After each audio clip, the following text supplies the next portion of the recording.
Hi everyone, it's me Rahma. Today we will talk about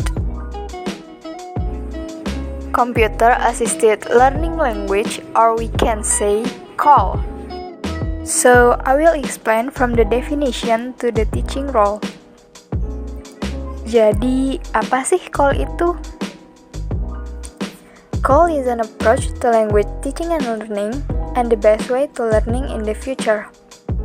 Atau kalau menurut Herudin 2011, CALL adalah salah satu metode pengajaran yang digunakan pengajar dalam mengajarkan materi secara interaktif dalam sebuah program tutorial dengan menggunakan suatu aplikasi komputer.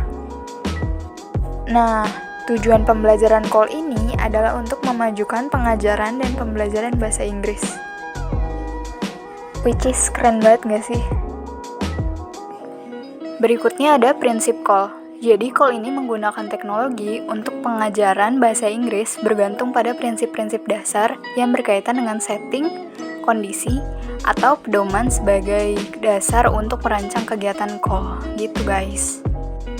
CALL ini terbagi menjadi 3 kategori. Yang pertama adalah perangkat lunak dengan pendekatan pengajaran, di mana komputer dirancang untuk mengajarkan sesuatu. Nah, dalam hal ini, pelajaran bahasa dilihat tidak hanya secara akumulatif, membangun dari hal paling kecil ke hal yang lebih besar, tetapi juga secara kolektif dari sistem formal, tata bahasa, kosakata, dan pengucapan kata-kata yang dapat dihadapkan secara terpisah menurut Corbell 1999. Pendekatan ini bersandar pada konsistensi dan kesabaran komputer, pengulangan, penjelasan, dan aktivitas siswa. Kategori yang kedua nih guys, perangkat lunak dengan pendekatan penyelidikan, di mana kendali yang lebih besar berada di tangan pelajar.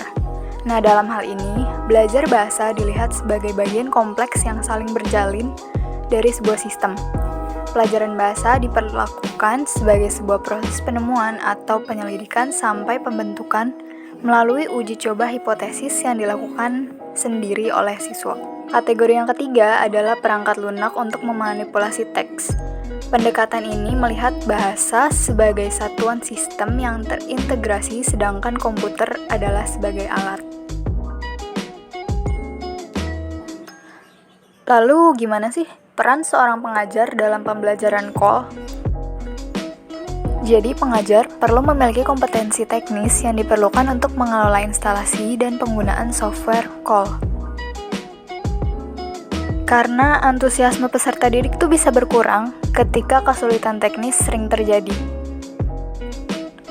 Pengajar juga berperan sebagai pembimbing, koresponden, motivator, dan juga challenger atau pembuat tantangan.